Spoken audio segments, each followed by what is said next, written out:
মহান বিজয় দিবস উপলক্ষে কুতুবপুর ইউনিয়ন পরিষদ চেয়ারম্যানের নির্দেশনায় কুতুবপুর ইউনিয়ন বিএনপি ও এর সহযোগী অঙ্গ সংগঠনের নেতাকর্মী বৃন্দ, ছাত্র সমাজ, যুব সমাজ সর্বস্তরের জনগণ বিজয় দিবসের র্যালিতে অংশগ্রহণ করেন। বিজয় মিছিলটির নেতৃত্ব দেন সাবেক জেলা ছাত্রদলের সহ সভাপতি নাইমুর রৌনক, ফেরদৌস রাজু, দীন ইসলাম দিলু, আরেফিন রনি, পরশ রনি, শেখ জুয়েল, মাকসুদুল ইসলাম লিখন, যুবদল নেতা নাদিম, ছাত্রনেতা জাবেদ, পারভেজ মাহমুদ, আক্তার মোল্লা, আলাউদ্দিন খান, আদিব, কবিরুল রনি, ইমরান আকন প্রমুখ। আমরা স্বৈরাচারের পতনের পরে এই বিজয়ে শরিক হয়েছি।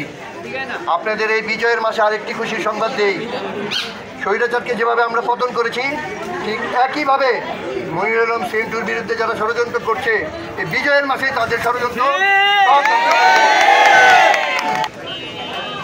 5 আগস্টে আলহাজ মনিরুল আলম সেন্টু ভাইয়ের নির্দেশনায় আমরা যখন সরকার বিরোধী আন্দোলনে যাই, রাজপথে নামি, সেই সময় আমাদের মাঝ থেকে আমরা এরকমটাই শুনেছি, রৌনক ভাই গুলি খেয়ে আমাদের মাঝ থেকে হারিয়ে গেছেন। 2-3 ঘন্টা পরে শুনি না, রৌনক ভাই সুস্থ আছেন। রৌনক ভাই আমাদের মাঝেই আছেন। রৌনক ভাই পরপর 3টা গুলি খাওয়ার পরও আল্লাহ তাআলা আমাদের মাঝে বাঁচিয়ে রেখেছেন। ময়মুরুব্বির দোয়া আছেন। এইরকম স্বৈরাচার থাকবেই।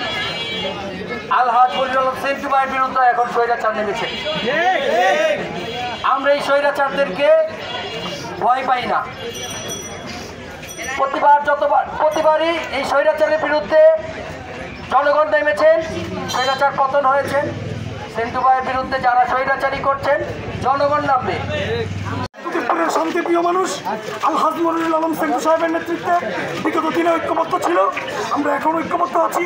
আমরা কুতুবপুরবাসী মনিরুল আলম সেন্টু ভাইয়ের নেতৃত্বে আগামীতে ঐক্যবদ্ধ থাকবো ইনশাআল্লাহ। আমাদের মাঝে সেদিন কিন্তু আমাদের শেখ জুয়েলও ছিল।